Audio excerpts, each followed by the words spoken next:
सोच कर देखो, अगर पैसे की जगह ज़िंदगी का वक्त ही करेंसी बन जाए तो जितना वक्त तुम्हारे पास है उतनी ही तुम्हारी ज़िंदगी है। और जब घड़ी में टाइम ख़त्म मतलब ज़िंदगी ख़त्म। यही सिस्टम चलता है इस कहानी की दुनिया में। हर इंसान के हाथ पे एक डिजिटल घड़ी लगी होती है जो उनकी ज़िंदगी का वक्त दिखाती है। 20 साल की उम्र के बाद लोग बुढ़ापे में नहीं जाते, सब सेम एज पर रुक जाते हैं। लेकिन प्रॉब्लम ये नहीं है, उसके बाद ज़िंदा रहने के लिए टाइम कमाना पड़ता है। यहाँ टाइम ही सब कुछ है, टाइम ही पैसा है, टाइम ही ज़िंदगी। अमीर लोगों के पास हज़ारों साल का टाइम होता है और गरीब लोग हर दिन कुछ घंटे जीने के लिए बहुत मेहनत करते हैं। सिस्टम का नाम है टाइम इकोनॉमी। एक ऐसी इकोनॉमी जहाँ एक सेकंड भी ज़्यादा मिल जाए तो इंसान के लिए वो ज़िंदगी बन जाता है। अब कहानी का हीरो आता है, विल सलास। एक आम सा आदमी डेटा जोन में रहता है। सुबह फैक्ट्री जाता है, रोज़ काम करता है कुछ घंटे कमाने के लिए। कि माँ भी इसी सिस्टम में फंसे हुए लोगों में से एक है। रोज़ स्ट्रगल करते हैं ताकि एक और दिन ज़िंदा रह सके। एक रात जब बिल एक बार में होता है, उसके सामने एक अजीब सा आदमी आता है, हैमिल्टन। हेनरी के पास 100 साल का टाइम होता है लेकिन वो थका हुआ है। उसे जीने का शौक नहीं रहा। वो कहता है लोग मर रहे हैं सिर्फ इस सिस्टम को ज़िंदा रखने के लिए। कभी कुछ गैंगस्टर वहाँ आते हैं, उनको मिनट मैन कहते हैं। उनका काम है गरीबों से टाइम चुराना। विल हेनरी को बचाकर एक सेफ जगह ले जाता है। विल के पास सिर्फ 23 घंटे का टाइम होता है लेकिन उसका दिल बहुत बड़ा है। सुबह जब विल उठता है तो हेनरी गायब होता है और सामने खिड़की पे लिखा होता है वेस्ट माई टाइम। और जब विल अपनी घड़ी देखता है उसके पास अब 100 साल का टाइम होता है। विल होश में नहीं आता, उसे कुछ समझ नहीं आता क्या करे वो। उसके पास अब ज़िंदगी है और वो भी बहुत ज़्यादा। वो फ़ौरन अपनी माँ को मिलने जाता है ताकि उसके साथ वो ये खुशी बांट सके। लेकिन जब वो स्टेशन पहुंचता है उसकी माँ के पास सिर्फ थोड़े मिनट बचे होते हैं। वो बस पकड़ नहीं पाती और विल से मिलने के लिए ही है। दोनों एक दूसरे की तरफ भागते हैं लेकिन सिर्फ 1 सेकंड लेट हो जाता है। विल के हाथ तक पहुंचती है, माँ विल के हाथ पे पहुंचती है लेकिन घड़ी 0 हो जाती है और वो उसके सामने मर जाती है।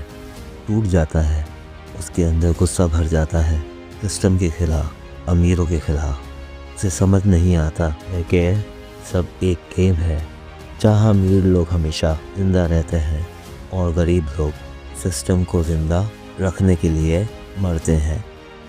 विल डिसाइड करता है अब वो अपना वक्त सिर्फ जीने में नहीं इंसाफ करने में लगाएगा। और यहीं से शुरू होती है विल की रीबिलियन की कहानी। अपनी माँ की मौत के बाद विल का दिल पूरी तरह टूट चुका था। उसे समझ आ गया था कि ये दुनिया सिर्फ एक सिस्टम है। गरीब लोग सिर्फ मरने के लिए पैदा होते हैं और अमीर लोग जीने के लिए सब कुछ लूट लेते हैं। विल ने डिसाइड किया कि अब वो इस सिस्टम के कुछ करेगा। उसने सोचा कि वो अमीरों के शहर ग्रीनविच जोन जाएगा। लोगों के पास हज़ारों साल का टाइम होता है लेकिन वहाँ तक पहुँचना आसान नहीं था क्योंकि हर जोन के दरमियान टाइम टोल गेट होते हैं जहाँ एंट्री लेने के लिए अपना टाइम देना पड़ता है। विल ने हर गेट पर अपना कुछ टाइम दिया और आखिरकार पहुंच गया ग्रीनविच, एक ऐसी दुनिया जहाँ लोग कभी बुरे नहीं होते, सब लग्जरी में जीते हैं और वक्त उनके लिए सिर्फ एक डेकोरेशन बन गया है। यहाँ लोग स्लो मोशन में जीते हैं क्योंकि उन्हें पता है उनके पास हज़ारों साल हैं। किसी को जल्दी नहीं, किसी को डर नहीं। विल को ये सब देखकर गुस्सा भी आता है और हैरानी भी। फिर विल जाता है कैसीनो में और अपने पास जो 100 साल का टाइम होता है उससे वो एक बैट लगाता है। सामने होता है एक अमीर बिजनेसमैन फिलिस पाइप्स। ये सिस्टम का सबसे पावरफुल आदमियों में से एक है। गैमल करके सारा टाइम में डाल देता है और सबको शॉक करते हुए 1000 साल का टाइम लेता है। सब लोग उसकी तरफ देखते रह जाते हैं। एक गरीब आदमी ने अमीरों का गेम जीत लिया था। उसी कैसीनो में फिलिप्स की बेटी भी होती है, सिल्विया वाइस, जो विल के अंदाज से बहुत इम्प्रेस होती है। सिल्विया उससे मिलती है और दोनों के बीच एक अजीब सा कनेक्शन होता है।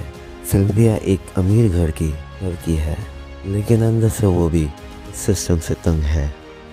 उसे लगता है कि अमीर लोग सिर्फ जीते जा रहे हैं, लेकिन जीने का मज़ा खो चुका है। फिलिप्स विल को अपने घर डिनर पर बुलाता है। हाँ, सब लोग हाई सोसाइटी के होते हैं, जो वक्त को ज्वेलरी की तरह पहनते हैं। सिल्विया विल को देखकर कहती है, तुम्हारे पास इतना टाइम है, फिर भी तुम जीने से डर नहीं लगता? विल कहता है, तुम्हारे पास सिर्फ एक दिन बचा हो, तब तुम हर सेकंड की कीमत समझ जाते हो। ये लाइन सिल्विया के दिल को छू जाती है। उसे पहली बार लगता है कि कोई उससे सच बोल रहा है, लेकिन उसी वक्त सीन पलट जाता है। टाइम कीपर रेमंड लॉयन, जो एक गवर्नमेंट ऑफिसर है, वो विल को पकड़ लेता है और कहता है, ये 100 साल तुमने चुराए हैं हेनरी हैमिल्टन के टाइम से। विल कहता है, मैं चोर नहीं हूँ, मुझे अपना टाइम खुद दिया था। लेकिन रेमंड नहीं मानता। उसे लगता है कि विल एक किलर है और वो उसका सारा टाइम फ्रीज कर देता है। विल किसी तरह बच निकलता है और सिल्विया को होस्टेज बनाकर ग्रीनविच से भाग जाता है। वो एक कार में बैठे होते हैं, पुलिस उनके पीछे होती है। सिल्विया चिल्लाती है, तुम मुझे किडनैप कर रहे हो। विल कहता है, मैं तुम्हें बचा रहा हूँ इस सिस्टम से। कार स्पीड से निकलती है और दोनों गेटा जोन में पहुँच जाते हैं। यहाँ सिल्विया पहली बार देखती है कि गरीब लोग कैसे जीते हैं, रोज़ मौत से लड़ते हुए कुछ घंटे कमाने के लिए। वो शॉक में होती है। उसे समझ आता है कि उसके बाप की अमीरी इन लोगों की मौत के ऊपर खड़ी है। उस दिन सिल्विया बदल जाती है। अब वो विल के साथ मिलकर फैसला करती है कि वो इस सिस्टम को तोड़ देगी। और यहाँ शुरू होती है विल और सिल्विया की जंग वक्त के सिस्टम के खिलाफ। सिल्विया अब बदल चुकी थी। अब वो अपने बाप के पैसे, उसके सिस्टम, उसके झूठे इंसाफ को नहीं मानती थी। उसने डिसाइड कर लिया अब वो विल के साथ मिलकर कुछ ख़त्म करेगी। दोनों ने शुरू की छोटी छोटी टाइम रॉबरी। यहाँ वो बैंक से टाइम चुरा कर गरीब लोगों में बांट देते थे। गेटों के लोग पहली बार सांस ले रहे थे। उनका वक्त बदल गया था। उन्हें लग रहा था ज़िंदगी बेहतर हो गई, लेकिन सिस्टम ने फ़ौरन जवाब दिया। अमीर लोगों ने सारी चीज़ों के दाम बढ़ा दिए। खाना, ट्रांसपोर्ट, घर, सब चीज़ों के रेट्स गुना ज़्यादा कर दिए गए। अब उनके पास जितना ज़्यादा टाइम होता, चीज़ों की कीमत उतनी ज़्यादा बढ़ जाती। विल ने ये देखा और उसका दिल टूट गया। उसने सिल्विया से कहा, मैं हार गया। अगर हम लोगों को 1000 साल भी दे दें तो अमीर लोग रेट बढ़ाकर सब कुछ लूट लेंगे। सिल्विया ने कहा, नहीं विल, कोई ना कोई रास्ता ज़रूर होगा। हमें एक बड़ा धमाका करना होगा। विल ने कहा, हम इस दफ़ा छोटी छोटी चोरी नहीं करेंगे। एक ऐसी चोरी करनी है जिससे पूरा सिस्टम ही हिल जाए। अगली सुबह सिल्विया अपने बाप के ऑफिस पहुंचती है। वो प्रिटेंड करती है कि वो सरेंडर करना चाहती है। फिलिप्स के गार्ड्स उस पर गन तान लेते हैं, लेकिन तभी विल चुप कर पीछे से आता है और फिलिप्स के सर पर गन रख देता है। विल सिल्विया को सेव करता है और फिलिप्स को लेकर लॉकर रूम जाता है। विल कहता है, लॉकर खोलो। फिलिप्स मजबूरी में लॉकर खोलता है।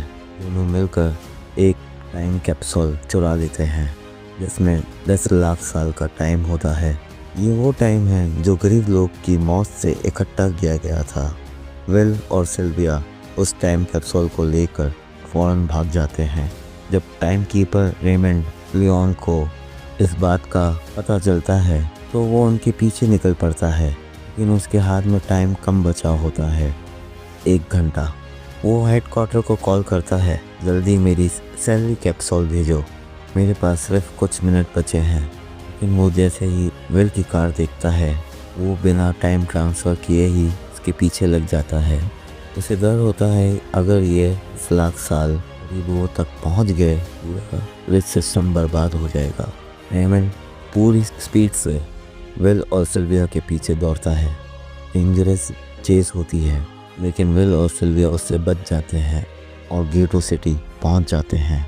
वहाँ दोनों एक लड़की को टाइम कैप्सूल दे देते हैं। उन्हें पता होता है रेमंड फौरन इनके पीछे पहुंच जाएगा। ये वो टाइम पूरे शहर में डिस्ट्रीब्यूट कर देते हैं। उनके हाथ में टाइम बढ़ जाता है और पूरा सिस्टम ही हिल जाता है। गेटो के लोग आज़ाद थे लेकिन विल और सिल्विया के पास खुद सिर्फ कुछ मिनट बचे थे। तभी रेमंड उन्हें पकड़ लेता है। रेमंड कहता है अपना चुराया हुआ टाइम वापस कर दो वरना तुम दोनों यहीं मर जाओगे। विल सुकून से कहता है रेमंड याद है तुम जब मरने वाले थे मैंने तुम्हें कुछ टाइम दिया था, अब उस वक्त को वापस करने का वक्त आ गया है। रेमंड अब घड़ी देखता है, उसके पास सिर्फ 5 सेकंड बचे होते हैं और देखते ही देखते उसका टाइम 0 हो जाता है। रेमंड वहीं मर जाता है और विल और सिल्विया बच जाते हैं लेकिन अब उनके पास भी सिर्फ 1 मिनट बचा होता है। दोनों एक सुनसान एरिया में होते हैं, कोई मदद करने वाला नहीं होता। दोनों एक दूसरे को गले लगाते हैं। सिल्विया के पास सिर्फ कुछ सेकंड बचे होते हैं। वही मोमेंट था जब विल ने अपनी माँ को खो दिया था लेकिन इस दफ़ा वो सिल्विया को नहीं खोना चाहता था। तभी विल को रेमंड की कार दिख जाती है। वो दौड़ कर कार तक पहुंचता है और रेमंड का सैलरी टाइम अपने पास ट्रांसफ़र करता है। फिर वो सिल्विया की तरफ दौड़ता है। सिल्विया बेहोश होती हुई उसके हाथ पर गिरती है। विल उसका हाथ पकड़ लेता है बिल्कुल टाइम पर और सिल्विया बच जाती है। अब ग्रेटॉन के लोग आज़ाद हो चुके थे। फैक्ट्री में घंटा कमाने के लिए काम नहीं करना पड़ता था। सब लोग ग्रीनविच सिटी की तरफ बढ़ गए अपना सपना पूरा करने के लिए। पूरा सिस्टम टूट गया था। अमीर लोग का कंट्रोल ख़त्म हो गया था और विल और सिल्विया ने कर दिखाया। इंसाफ जीत गया और वक्त सबका हो गया।